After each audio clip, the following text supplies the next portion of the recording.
நான் இப்போ உங்ககிட்ட ஒரு விஷயம் சொல்றேன். அதை அப்படியே கற்பனை பண்ணிட்டே வாங்க, ஓகேவா?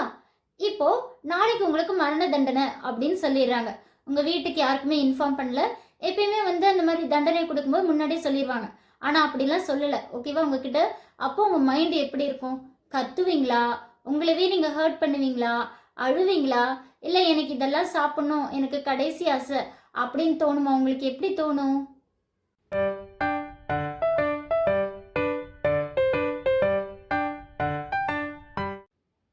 ஹாய்! கனவுகள் மெய்ப்படும் வியூவர்ஸ் எல்லாருக்கும் வணக்கம். எல்லாரும் எப்படி இருக்கீங்க? நல்லா இருக்கீங்களா? ஓகேங்க. இன்னைக்கு நான் உங்க கூட ஷேர் பண்ணிக்க போற புக்கோட name black warrant by Sunil Gupta and Sunetra Chaudhary. Okay, இந்த சுனேத்ரா சௌத்ரி பத்தி சொல்லணும் அப்படின்னா இவங்க வந்து ஒரு ஜேர்னலிஸ்ட்.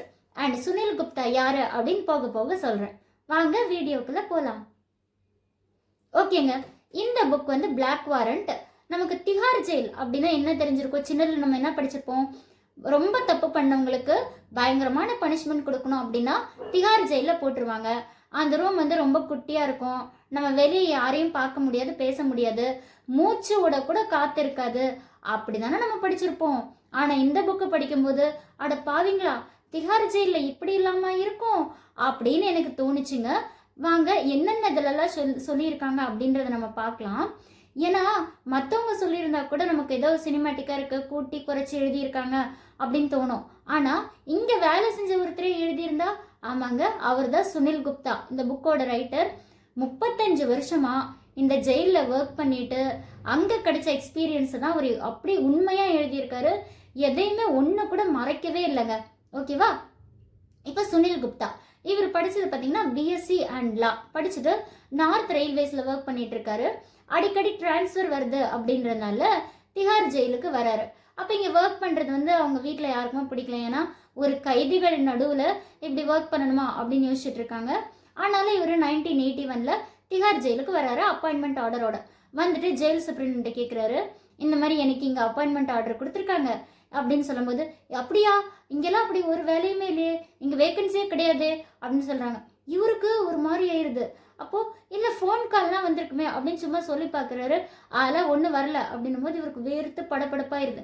நினச்சி பாருங்க, உங்களுக்கு ஒருத்தர் அப்பாயின்மெண்ட் ஆர்டர் கொடுக்குறாங்க, ஆனால் அங்கே போய் பார்த்தா வேலையே இல்லைன்னு சொல்லும்போது நமக்கு எப்படி இருக்கும்? இவர் வேர்த்து விறுவிறுத்து அப்படியே சோர்ந்து போய் உட்காந்துடுறாரு அந்த திஹார் ஜெயிலுக்கு முன்னாடியே. அப்போது ஒருத்தர் டிப் டாப்பாக ட்ரெஸ் பண்ணிக்கிட்டு கோட் சூட்லாம் போட்டுட்டு வராரு. யாரா இது? இந்த கைதிகளுக்கு நடுவில் இவ்வளோ பர்சனாலிட்டியாக யாரா இருக்கும் அப்படின்னு யோசிச்சுட்டு வராங்க. அப்போ யார் நீங்கள், என்ன வேணும் அப்படின்னு சொல்லி ஒரு அழகான இங்கிலீஷில் கேட்குறாங்க. அப்போ உடனே இவரும் சொல்கிறாரு, சார் எனக்கு இங்கே அப்பாயின்மெண்ட் ஆர்டர் கொடுத்தாங்க, ஆனால் ஜெயில் சூப்பரிண்டென்ட் வந்து எனக்கு இங்கே வேகன்சி இல்லைன்னு சொல்கிறாரு, என்ன பண்ணுறதுன்னு தெரியலன்னா, அப்படியா, ஒன்றும் பிரச்சனை இல்லை, வெயிட் பண்ணுங்க, உங்கள் அப்பாயின்மெண்ட் ஆர்டர் கொடுங்க அப்படின்னு சொல்லிட்டு ஒருத்தர் வாங்கிட்டு உள்ளே போகிறாரு. 1 hour பேசுகிறாங்க. பேசிட்டு ஜெயில் சூப்பரிண்டென்ட் வந்து வாங்கிட்டு வராங்க இந்த பேப்பரை. ஓகே, நீங்கள் ஜாயின் பண்ணிக்கலாம் அப்படின்னு சொல்கிறாங்க. இவருக்கா, இவர் யாரா இருக்கும் அப்படின்னு யோசிச்சுட்டு பக்கத்தில் ஒருத்தட்ட கேட்குறீங்க, இவர் யாரு அப்படிங்கும்போது, இவரா, இவர் தான் இந்த ஜெயிலில் வந்து ஐஜி மாதிரி, ஆனால் இவர் ஐஜி கிடையாது அப்படின்னு சொல்கிறாங்க. அப்போ யார் இவர் அப்படின்னு, இவர் தான் சார்லஸ் சோப்ராஜ் அப்படின்னு சொல்கிறாங்க. சார்லஸ் சோப்ராஜா அப்படின்னு சொல்லி இவர் யோசிக்கிறாரு. உங்களே பல பேருக்கு தெரிஞ்சிருக்கும், இல்லை சில பேருக்கு தெரியாமே இருக்கும். சார்லஸ் சோப்ராஜ் அப்படின்னா யாருன்னு நான் சொல்லிடுறேன். அவர் ஒரு serial killer. Thailand, Nepal, India அப்படின்னு ஆசியா நாடுகள் பல இடங்களுக்கு ட்ராவல் பண்ணி பல போதைப் பொருட்களை கடத்தி நிறைய பேரை கொன்ன ஒரு சீரியல் கில்லர். அவருக்கு தான் இவ்வளோ மரியாதை. சரி, எப்படி இவ்வளோ மரியாதை கிடைச்சது அப்படின்னா எல்லாம் பணம் தான். சரி, இவர் உள்ளே போகிறாரு. உள்ளே போனால் எதாவது ப்ராப்பரான ட்ரைனிங்லாம் இருக்குமா அப்படின்னு பார்த்தா ட்ரைனிங்லாம் எதுவும் கிடைக்காது. அப்போ எப்படி ஒரு வாரண்ட் ரெடி பண்ணுறது, எப்படி ஒரு ரெக்கார்ட்லாம் மெயின்டைன் பண்ணுறது அப்படின்னும் போது இவருக்கு 2 பேர் சொல்லித்தராங்க. யார் அப்படின்னு பார்த்தா சரண்ஜித் தும்மி அப்படின்றவங்க. ஸோ இந்த சரண்ஜித் தும்மி அப்படின்றவர் யார் அப்படின்னு கேட்டிங்கன்னா, அவங்க 2 பேருமே வெளியே பல கொலைகளை பண்ணிட்டு உள்ளே வந்த கிரிமினல்ஸ் தான். என்ன கொடுமையாக இருக்கும் யோசிச்சு பாருங்களேன். ஒரு ஆஃபீஸருக்கு கிரிமினல்ஸ் வந்து வேலையை சொல்லி கொடுக்குறாங்க, என்ன அப்படி எப்படி இருக்கும்? ஸோ அந்த மாதிரி ஒரு சுச்சுவேஷனில் தான் இருக்காரு. சரி, சார்லஸ் சோப்ராஜ் ரூம் எப்படி இருக்குது அப்படின்னு பார்த்தா ஏசி ஹாலு, வீடியோ கான்ஃபரன்ஸு, நேரத்துக்கு நேரம் பிரியாணி, வெளியில இருந்து சாப்பாடு அப்படின்னு.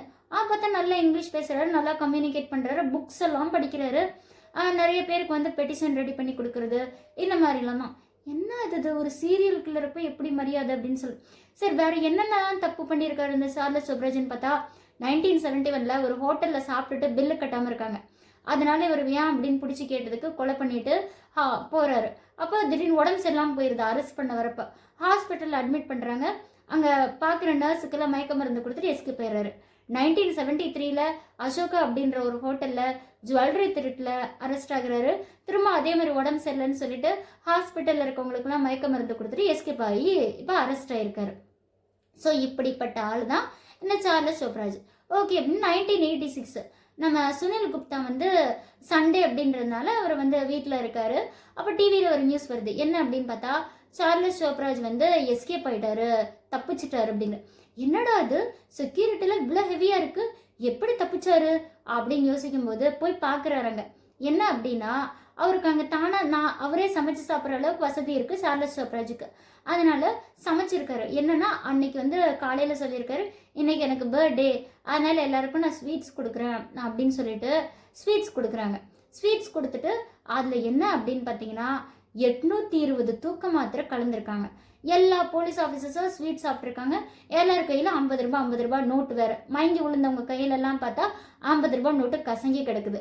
பார்த்தா 50 ரூபாய் நோட்டுக்கு ஜெயில் ஆஃபீஸ் ஆசைப்பட்டிருக்காங்க பார்த்தீங்களா அப்படின்ற மாதிரி தான். ஒரு கான்ஸ்டபிள் பார்த்தீங்கன்னா முகத்தை மூடிட்டு இருக்காரு. ஏன்னா மயக்கம் போட்டு விழுந்து முகத்துலலாம் அடிபட்டிருக்கு, அதை வெளியே காமிச்சிடக்கூடாது அப்படின்றதுக்காக தான். இது ரொம்ப கொடுமையாக இருக்குது. வெளியிலலாம் மக்கள் பயங்கரமாக பேசிக்கிறாங்க இந்த 1986. அப்புறம் ஆனால் இந்த சார்லஸ் சோப்ராஜ் எப்படி எஸ்கேப் பண்ணாங்க அப்படின்னு பார்த்தீங்கன்னா டேவிட் ஹால் அப்படின்ற ஒரு பிரிட்டிஷ் கிரிமினல் அவருக்கு வந்து சார்லஸ் சோப்ராஜ் தப்பிக்கிறதுக்கு ஹெல்ப் பண்ணியிருக்காரு. அதனால தப்பிச்சு போயிட்டு அதே மாதிரி சார்லஸ் சோப்ராஜ் தப்பிக்கிறதுக்கு காரு பணம் எல்லாமே வெளியே இருந்து ரெடி பண்ணி கொடுத்துருக்காங்க. ஓகே எல்லாருக்கும் மயக்க மருந்து கொடுத்து எஸ்கேப் பண்ணார்ல சண்டே. ஆனால் ரொம்ப நாள் இவரோட தப்பிக்கிறது வந்து சந்தோஷம் நிலைக்கல. 23 நாள் கழிச்சு இவரோட சேர்ந்து 12 கைதிகள் எஸ்கேப் ஆனாங்கல்ல. அந்த 12 கைதிகளில் வந்து ஒருத்தர் மாட்டிக்கிட்டார். அவர் நல்லா அடிக்கிற விதமாக அடித்து எங்கே இருக்காரு அப்படின்னு கேட்டோன்னா சார்லஸ் சோப்ராஜ் வந்து கோவாவில் இருக்காங்க அப்படின்னு சொல்லி கோவாலேருந்து கண்டுபிடிச்சி அரெஸ்ட் பண்ணி கொண்டு வந்துடுறாங்க. அப்போ முன்னாடி கிடைச்ச மரியாதை இவருக்கு கிடைச்சிருக்குன்னு நினைக்கிறீங்களா? அதுலலாம் எந்த குறையுமே இல்லைங்க. அதே மாதிரி விசாரணைக்கு போகும்போது சிக்கன் பிரியாணி மரியாதை எல்லாமே கிடைச்சிட்டே தான் இருந்தது. அப்போ ஒரு நாள் நைட்டு வந்து சுனில் குப்தா கேட்குறாரு சார்லஸ் சோப்ராஜ்கிட்ட, ஏன் இப்படி பண்ணீங்க அப்படின்னு கேட்கும்போது, நம்மளை பற்றி எப்பவுமே ஒரு சென்சேஷன் இருக்கணும், அதான் நம்மளை பற்றி யாராவது பேசிக்கிட்டே இருக்கணும், அது எனக்கு ரொம்ப பிடிக்கும் அப்படின்னாரு. என்னடா இது அப்படின்னு சொல்லிட்டு. ஆனால் உள்குத்து வேறங்க. என்னன்னா மேலடுத்து சப்போர்ட்டு பயங்கரமாக இருக்கு. கொஞ்ச நாளுக்கு முன்னாடி தான் பாதுகாப்பு அதிகமாக இருக்க jail cell number 1 jail number 3க்கு மாற்றி விடுறாங்க. பாதுகாப்பு குறைவான ஜெயிலுக்கு மாற்றி விடுறாங்க அந்த ரூமுக்கு. ஸோ அது ஒரு விஷயமா. அது மட்டும் இல்லாமல் இவருக்கு வந்து இன்னொரு விஷயம் என்னன்னா சார்லஸ் சோப்ராஜ் வந்து தப்பிச்சதுக்கு காரணம் என்னன்னா இந்தியாவில் இவர் பண்ண தப்புக்கான தண்டனைகள் முடிய போகுது. அடுத்து இவருக்கு வந்து தாய்லாண்டில் தான் தண்டனை. ஏன்னா தாய்லாண்டில் வந்து இவர் நிறைய கொலை பண்ணியிருக்காருல, அங்கே போனால் கண்டிப்பாக ரிலீஸ் ஆக முடியாது அப்படின்றதுனால தான் வேணும்னே தப்பிச்சு போயிட்டு இந்தியாவிலே மீண்டும் தண்டனை வந்து அதிகமாக்குற மாதிரி தப்பிச்சு போயிருக்காரு. அதுதாங்க உள்குத்தே. ஸோ இந்த மாதிரி தான் சார்லஸ் சோப்ராஜ் பண்ணியிருக்காரு. இதெல்லாம் பார்க்கும்போது சுனில் குப்தாக்கு என்ன தோணுது அப்படின்னா, என்ன இது தண்டனைக்கு வந்து ஒரு ஜெயில் அப்படின்றதுக்கு ஒரு மரியாதையே இல்லையா, இப்படிலாம் பண்ணிட்டு இருக்காங்களே அப்படின்னு சொல்லிட்டு இவருக்கு வந்து பார்க்க அந்த மாதிரி தான் ரொம்ப கோவம் வருது. ஆனால் என்ன பண்ணுறது, ஒன்றுமே செய்ய முடியலையே அப்படின்னு சொல்லிட்டு. அடுத்து ஒருத்தர் வர்றாரு. யார் அப்படின்னு பார்த்தீங்கன்னா பிஸ்கட் ராஜா அப்படின்னு சொல்கிற ஒருத்தர். அவர் யார் அப்படின்னு கேட்டிங்கன்னா அவர் பேர் ராஜன் பிள்ளை. பிரிட்டானியா கம்பெனி குரூப்ஸ் ஆஃப் கம்பெனியோட அந்த பெரிய என்ன சொல்கிறது பெரிய முகம் அப்படின்னு நம்ம சொல்லலாம். ஸோ அந்த ராஜன் பிள்ளையை வந்து சிங்கப்பூரில் பெரிய ஊழல் பண்ணிட்டாருன்னு சொல்லிட்டு அவரை இந்தியாவில் கைது பண்ணுறாங்க. அப்போ உள்ளே வரும்போதே சொல்கிறாங்க இவருக்கு வந்து உடம்பு சரியில்லை, ஆனால் வந்து கல்லீரல் வந்து ரொம்ப பாதிக்கப்பட்டிருக்கு அப்படின்னு சொல்லிட்டு. ஆனால் அதை ஜெயிலில் இருக்க ஆஃபீஸர்ஸ்லாம் சரியாக கண்டுக்கல. அப்போ ஒரு நாள் வந்து இவர் பிளட் வாமிட்டாக எடுக்கிறாரு.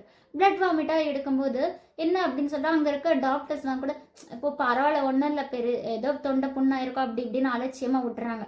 கொஞ்ச நாள் கழித்து பார்த்தா அவர் இறந்துடுறாரு. ஹாஸ்பிட்டலுக்கு கொண்டு போகிற வழியில இறந்துடுறாரா. அப்போ வெளியில் மக்கள்லாம் பேசுகிறாங்க, என்னடா அது ரொம்ப பெரிய பணக்காரு, அவருக்கு உடம்பு சரியில்லைன்றதை கூட யாருமே கண்டுக்கலையா அப்படின்னு. பாவம் என்னன்னா ராஜன் பிள்ளைக்கு வந்து அங்கே காசு கொடுத்தாதான் எல்லாமே நடக்கும் அப்படின்ற விஷயம் வந்து ராஜன் பிள்ளைக்கு வந்து தெரியல போல. அதனால் வந்து அந்த மாதிரி தப்பிச்சு அவரால் உடம்பையை காப்பாற்றிக்க முடியல, அவ்வளோ கஷ்டம். ஸோ ஒரு சைடு சார்லஸ் சோப்ராஜ் இந்த மாதிரி இருக்காங்க, இன்னொரு சைடு பார்த்தா என்னன்னா ராஜன் பிள்ளை அவ்வளோ பணம் இருந்தும் அவரால் வந்து உடம்பு சரியில்லாதப்போ அவரை காப்பாற்றுறதுக்கு ஆள் இல்லை, இந்த மாதிரி. ஓகேவா, ஒரு சைடு இப்படி இருக்கு. இன்னொரு சைடு பார்த்தீங்கன்னா ஏழை கைதிகள், அவங்களோட நிலைமெல்லாம் எப்படி இருக்கும் அப்படின்னு பார்த்தீங்கன்னா 10,000 பேர் இருக்க இடத்துல 16,000 பேரை போட்டு அடைச்சி வைப்பாங்க. அதே மாதிரி இன்னொரு விஷயம் என்னன்னு பார்த்தீங்கன்னா ஒரு ஜெயிலுக்குள்ளே 70 பேர் 80 பேர் இருப்பாங்க. அப்படி இருக்கும்போது அதுலேயும் பார்த்தீங்கன்னா மூச்சு விட இடம் இருக்காது, அவங்களாம் அவ்வளோ கஷ்டப்பட்டுட்டு இருப்பாங்க இந்த மாதிரி. ஓகே, இன்னொரு விஷயம் இவர் சொல்ல வர்றாரு என்ன அப்படின்னா, இங்கே நல்லவங்கன்னு நினைக்கிறவங்களாம் உண்மையாலுமே நல்லவங்க கிடையாது, கெட்டவங்கன்னு நினைக்கிறவங்களாம் உண்மையாலுமே கெட்டவங்க அப்படின்னும் நம்மளால சொல்லிக்க முடியாது. என்ன அப்படின்னா சுனில் பத்ரா அப்படின்றவர் 1973 அவரை வந்து அரெஸ்ட் பண்ணுறாங்க. இந்த சுனில் பத்ரா அப்படின்றவர் யார் அப்படின்னு பார்த்தீங்கன்னா ரொம்ப பெரிய பணக்கார். ஓகேவா, எப்படி அரெஸ்ட் ஆகினாங்க பார்த்தீங்கன்னா பேங்க் கொள்ளை அடிச்சதுல 2 பேரை கொலை பண்ணிட்டு உள்ளே வந்திருக்காங்க இந்த சுனில் பத்ரா. அப்போ உள்ளே வந்து இவரை வந்து ஒரு தனிமை சிறையில் போட்டு அடைக்கிறாங்க, யாரையும் பார்க்கக்கூடாது பேசக்கூடாது அப்படின்னு சொல்லிட்டு. அப்போ 1977 வந்து ஒரு லெட்டர் எழுதுறாரு இந்த சுனில் பத்ரா சுப்ரீம் கோர்ட்டுக்கு. என்னன்னா தண்டனை கொடுக்கலாம், ஆனால் ஒருத்தர் யாரையும் பார்க்காம பேசாமல் இருக்கிறது தனிமை அப்படின்றது ரொம்ப பெரிய கொடுமை அப்படின்றதெல்லாம் ரொம்ப விவரித்து எழுதியிருக்காரு. அப்போ சுப்ரீம் கோர்ட் ஜட்ஜு சீஃப் ஜஸ்டிஸ்லாம் வந்து ஒரு 3 ஜட்ஜஸ் அனுப்பி திஹார் ஜெயிலில் என்னதான் நடக்குது அப்படின்னு பார்த்துட்டு வாங்க அப்படின்னு சொல்லி அனுப்புகிறாங்க. ஸோ அப்படி வரும்போது பார்த்துட்டு சொல்கிறாங்க, ஆமாம் ஒருத்தர் வந்து தனிமை அப்படின்னு ஒரு விஷயத்த வந்து வச்சு ரொம்ப கொடுமை பண்ண வேணாம், கொஞ்சமாவது மக்களோட பார்க்குறதுக்கு பேச கொஞ்சம் டைம் கொடுக்கலாம், அதாவது சிறையிலேயாவது கொஞ்ச நேரம் வெளியே வரத்துக்கு டைம் கொடுக்கலாம், ஒரே இடத்துல அடைஞ்சிருக்கூடாது அப்படின்னு சொல்லிட்டு அதை மாத்துறாங்க. அடுத்து 1979 பிரேம்சந்த் அப்படின்னு சொல்லிட்டு ஒருத்தர், அவர் என்னன்னா எனக்கு வந்து என் குடும்பத்தை பார்க்கணும், எனக்கு வந்து கொஞ்சம் டைம் கொடுங்க, என்னோட சொந்தங்களை பார்க்கணும் அப்படின்னு கேட்குறப்ப அதெல்லாம் முடியாது அப்படின்னு சொல்கிறாங்க. பணம் கேட்குறாங்க, சரி பணம் கொடு நாங்கள் உதவுறோம் அப்படின்னு சொல்லிட்டு. ஆனால் இவர்கிட்ட பணம் கொடுக்கறதுக்கு வசதி இல்லை அப்படின்றதுனால பிரேம்சந்தை போட்டு அடின்னு அடிக்கிறாங்க. அடிச்சுட்டு ரத்தம்லாம் பயங்கரமாக வருது. அப்போது போலீஸ்லாம் என்ன சொல்லிடுறாங்க, ஜெயிலில் இருக்கவங்களும் என்ன சொல்லிடுறாங்கன்னா பாத்ரூமில் வலிக்கி விழுந்துட்டாங்க அப்படின்ற மாதிரி நம்ம சொல்லி சமாளிச்சுக்கலாம் அப்படின்னு சொல்லி சொல்கிறாங்க. இதையும் வந்து சுனில் பத்ரா வந்து சுப்ரீம் கோர்ட்டுக்கு எழுதுறாரு. அப்போ அதையும் வந்து பார்க்குறாங்க, 3 லாயர்ஸ் அனுப்பி பார்க்குறாங்க. பார்த்துட்டு இதுக்கும் போலீஸ் ஜெயில் ஆஃபீஸர்ஸ்டெல்லாம் என்ன சொல்கிறாங்கன்னா, இல்லை நீங்கள் இந்த மாதிரிலாம் ட்ரீட் பண்ணக்கூடாது, அவங்க சொந்தங்களெல்லாம் பார்க்குறதுக்கு அலோவ் பண்ணோம் அப்படின்னு சொல்லி ஒரு சொல்கிறாங்க. அப்போது ஓகே அப்படின்னு சொல்லிட்டு இப்படி சுனில் பத்ரா வந்து ஜெயிலுக்குள்ளேயே இருந்துட்டு ரொம்ப போராடுறாரு அப்படின்னு நினச்சிருப்பாங்க. ஆனால் அதுதாங்க போக போக மாறுது. நானும் இந்த புக்கு படிக்கும்போது அப்படி தான் நினச்சேன். ஆனால் என்ன அப்படின்னு பார்த்தீங்கன்னா இவர் வந்து மோசமான ஆள், நிறையா பேர்கிட்ட தப்பாக நடந்துக்கிறது, பொண்ணுங்க கூட ரிலேஷன்ஷிப் வச்சுக்கிறது, ஜெயிலுக்குள்ளேயே கேட்டால் காசு அப்படின்ற ஒரு விஷயத்த வந்து பயங்கரமாக வச்சு பண்ணிகிட்டு இருக்காங்க. ஸோ இப்போ பார்த்தீங்கன்னா இங்கே ஒரு சைடு பார்த்தீங்கன்னா 70-80 பேர் கைதிகள் வந்து ஒரே ரூம்குள்ளே இருக்காங்க. இன்னொரு சைடு பார்த்தா சுனில் பத்ரா நல்லா ஏசி ஹாலில் நல்லா ஜாலியாக ஜம்முன்னு இருக்காரு. அப்போ இவராடா அந்த குரல் கொடுத்த நல்ல மனுஷன் அப்படின்ற மாதிரி நமக்கு தோணுது. அதனால தான் இவர் சுனில் குப்தா என்ன சொல்ல வர்றாருன்னா, நல்லவங்களா இருக்கவங்கலாம் உண்மையாலுமே நல்லவங்க கிடையாது, பின்னாடி ஏதாவது ஒரு விஷயம் இருக்கலாம் அப்படின்ற ஒரு விஷயத்த சொல்ல வர்றாரு. இன்னும் நிறைய கொடுமைகள் நடக்கும். என்னன்னா ஒரு தடவை JNU யூனிவர்சிட்டியில் போராட்டம் நடக்குது, ஸ்டூடெண்ட்ஸ்லாம் போராடுறாங்க. அதனால ஒரு 180 ஸ்டூடெண்ட்ஸை வந்து பிடிச்சிட்டு வந்து அரெஸ்ட் பண்ணி வைக்கிறாங்க. அப்படி அரெஸ்ட் பண்ணி வைக்கும் போது ஜெயிலுக்குள்ளே என்ன அப்படின்னு பார்த்தீங்கன்னா விசிட்டர்ஸ்லாம் வருவாங்க இந்த ஸ்டூடெண்ட்ஸை பார்க்குறதுக்கு. அப்போ கையில் வந்து ஒரு சீல் ஒட்டுவாங்க, அந்த சீல் ஒட்டிட்டு தான் உள்ளே வருவாங்க. அப்போ இங்கே என்ன பண்ணுறாங்கன்னா அந்த வெயில் பயங்கரமாக அடிக்கும்ல, அந்த வெயிலில் வந்து வேர்வை இருக்கும், அந்த வேர்வையில் சீல் ஊறிடும். அதை எடுத்து இவங்க வந்து விசிட்டர்ஸ் அப்படின்ற மாதிரி சீலை ஒட்டிக்கிட்டு வாட்ச்மேனையும் மீறி 180 பேரும் எஸ்கேப் ஆகிடுறாங்க. எப்படா இது 180 பேர் எஸ்கேப் ஆனாங்க அப்படின்னு பார்த்தா அவங்க விசிட்டர்ஸ் மாதிரி சீலை ஒட்டிட்டு போயிருக்காங்க. அப்போது யார் ஸ்டூடெண்ட்ஸு யார் விசிட்டர்ஸ்னு ஃபேஸ் கூட வாட்ச்மேனுக்கு தெரியல, ஜெயில் ஆஃபீஸர்ஸ்க்கு தெரியல. அந்தளவுக்கு லூப் ஹோல் இருந்திருக்கா ஜெயிலில் அப்படின்ற அளவுக்கு பல திடுக்கிடும் தகவல்கள் இருக்குது. இன்னொன்று சொல்லப்போனால் ஒரு நாள் வந்து அந்த ஜெயில் சூப்பரிண்டென்ட் ஒரு கைதியை கூப்பிட்டு எனக்கு கையமுத்தி விடு, ரொம்ப டயர்டாக இருக்குன்னாங்க. கையமுத்தி விடுறாரு. அப்படி கையமுத்தி விட்டுட்டு அவர் தூங்கினதுக்கப்புறம் இவர் மாதிரியே ட்ரெஸ் பண்ணிட்டு எஸ்கேப் ஆகி போயிருக்காரு. இதுக்கு நடுவில் வாட்ச்மேன் அவரை சல்யூட் பண்ணியிருக்காங்க. இதெல்லாம் எப்படிங்க நடக்கும்? ட்ரெஸ்ஸை மாற்றி போட்டாலும் ஃபேஸ் கூடவா தெரியாதுன்னு அப்படின்னு நமக்கு தோணுதில்ல. இந்த மாதிரி தாங்க திகார் ஜெயிலில் நிறைய நடக்குது. இது மட்டும் இல்லை, இன்னும் நிறைய விஷயங்கள் சொல்லிகிட்டே போகலாம்.